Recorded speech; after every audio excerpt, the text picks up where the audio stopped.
Vazhdojmë me lajmet të tjera. Shërbimi i Shëndetësisë dhe Migracionit në Shtetet e Bashkuara ndryshon rregullat e azilit.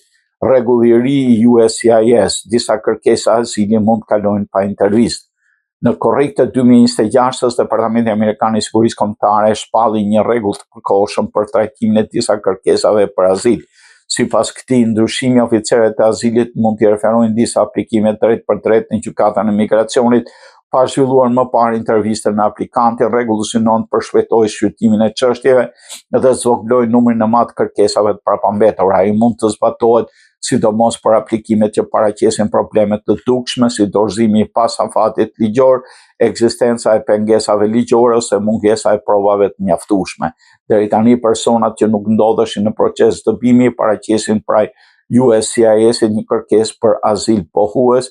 Zakonisht aplikanti intervistohej nga një oficer azili. Nëse USCIS nuk e miratonte kërkesën dhe personi nuk kishte status të lishëm, çështja mund të referohej gjykatës së migracionit. Atje aplikanti mund paraqiste përsëri kërkesën si azil mbrojtës gjatë dëbimit dhe procesit të dëbimit. Në rregullin e ri, USCIS mund të anashkalojë intervistën administrative dhe ta dërgojë çështjen drejt për drejt para një gjyqtari e migracionit. Kjo nuk do të thotë se aplikanti humbet automatikisht të drejtën për të kërkuar azil.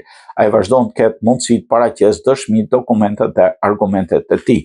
Ndryshimi prek kryesisht personat që kanë paraqitur kërkesa pohuese për azil dhe që nuk ndodhen ende në proces dëbimi.